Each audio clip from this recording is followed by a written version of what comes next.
Olá, tudo bem? Sejam muito bem-vindos. Vamos falar sobre Terraform em uns 10 minutinhos?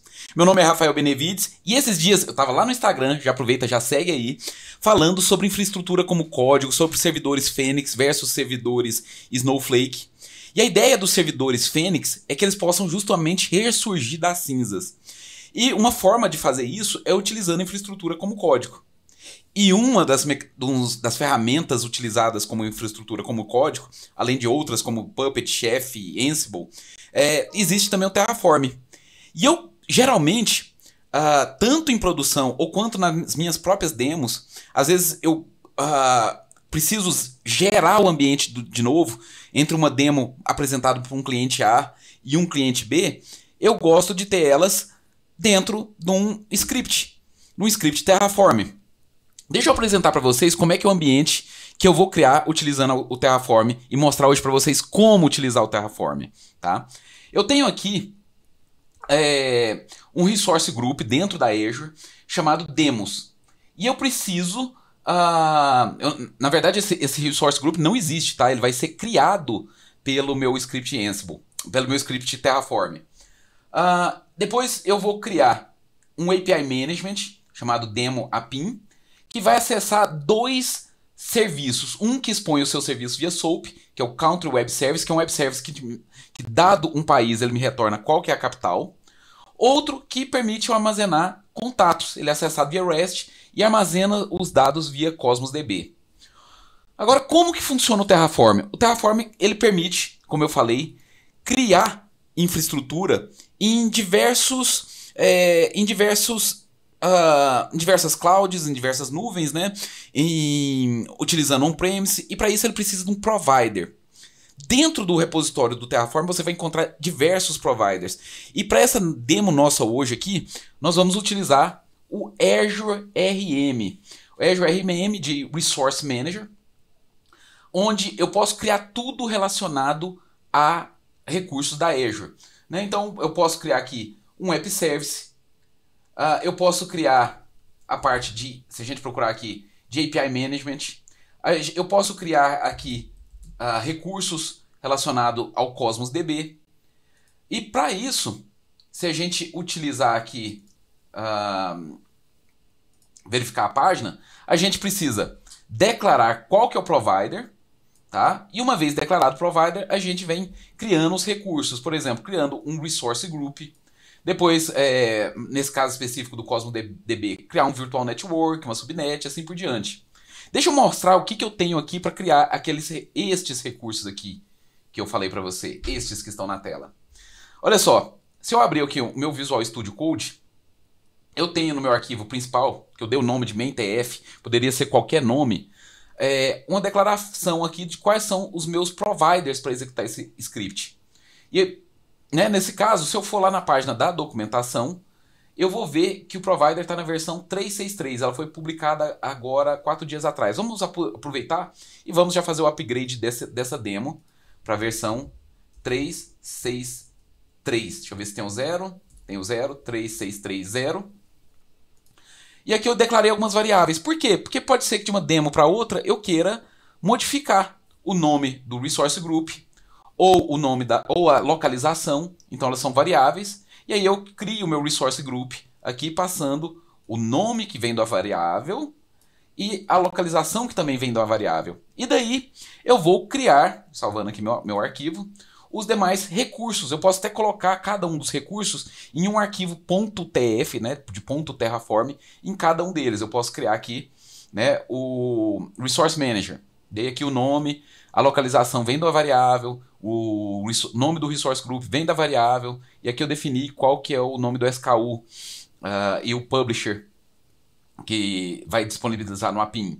Cosmos DB, tenho aqui a declaração do Cosmos DB, onde é a localização, onde que é meu Resource Group, qual que é o tipo de oferta, qual que é, onde que eu estou fazendo a replicação deles entre a minha zona Brasil South e também West US. Já aproveito e já uso aqui, isso aqui também vem do Azure RM, como criar uma database, chamado contatos. E aí dentro dela eu crio uma coleção chamado contatos, quantidade de segundos de TTL, Crio aqui também um Spring Apps, lembrando que essa aplicação que tem o serviço de web service para países, ele foi feito em Spring, então eu posso usar o Spring Cloud. Então eu dou o nome aqui de My Spring Apps, aí eu crio, né, a minha aplicação chamada Country Web Service, e aí eu crio um deployment Java, onde eu já especifico quais são o meu runtime e a cota que eu tenho para esse Spring App. E finalmente eu tenho uma Web App, que é para minha aplicação REST. Ela foi implementada utilizando o Quarkus, então eu posso usar um Linux Web App e usando um Application Stack também Java 17. Vamos agora partir para o terminal para saber como que a gente executa isso. Nesse vídeo a gente não vai ensinar o formato do arquivo Terraform, como eu falei, são apenas 10 minutinhos para você saber do que se trata, saber das capacidades, o que o Terraform pode fazer e ver isso em prática, tá bom? Então vamos aqui para o terminal. No terminal, vamos zerar aqui, eu tenho aqueles meus arquivos que eu acabei de mostrar para você no Visual Studio. E a primeira coisa que eu tenho que fazer é o Terraform, sabe, considerando que você já instalou o Terraform init. O que o Terraform init vai fazer? Aqui eu tenho um arquivo de lock. Vamos ver aqui.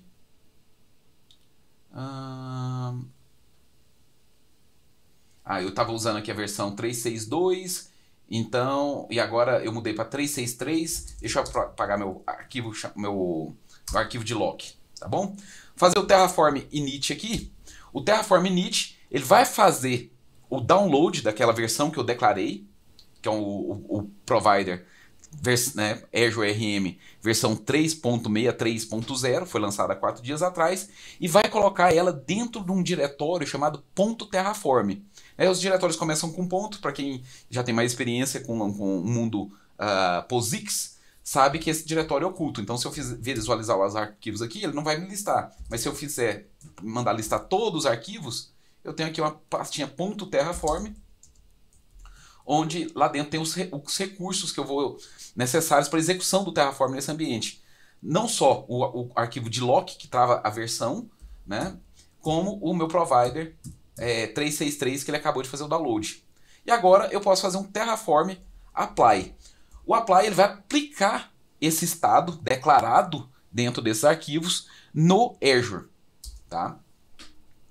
Obviamente eu tenho que ter o Azure CLI configurado na minha máquina, já autenticado, e aí esse provider vai fazer o uso do Azure CLI e colocar os recursos. Então ele já foi lá na Azure, verificou que ele vai precisar criar todos esses recursos. Eu não tenho nenhum recurso aqui previamente criado. Então tudo isso aqui vai ser criado. Ele pergunta, você quer fazer essas ações? Então ele faz um planejamento primeiro. Tem 11 recursos para ser adicionados, 0 para ser destruídos e 0 para serem alterados. Como é a nossa primeira execução, eu falo que sim, e aí ele sai da parte de planejamento para a parte de aplicação. Então sempre que eu faço um Terraform apply, ele planeja e pergunta, você quer aplicar? Falei que sim, e ele vai criar meus recursos. Eu vou pausar o vídeo nesse momento, porque alguns recursos aqui, eles levam às vezes até 30 minutos para ser criados. E assim que eles forem criados, eu volto aqui para mostrar o resultado para vocês, tá bom? Bem, então voltamos aqui da execução. A gente pode ver aqui que toda a criação levou 21 minutos, eu já chutei que ia acontecer em meia hora. E vamos ver como ficou isso na Azure. Então vamos aqui para o portal da Azure, vamos dar um refresh e está aqui o meu repositório chamado demos. E lá dentro tem exatamente tudo que eu descrevi nos arquivos do Terraform. Eu tenho o meu web service precisa de um web service plane, ele já criou, que estava declarado lá no arquivo. Tem o MongoDB, tem, né, usando o Cosmos DB, usando a API do MongoDB. Tem também o API Management e o Azure Spring Apps. Bem, eu espero então que vocês tenham gostado. Se tiverem alguma dúvida, perguntem, comentem, já aproveitem, já cliquem no seguir e dê também uma olhada nas outras redes sociais. Espero encontrar com vocês lá. Um grande abraço e até mais!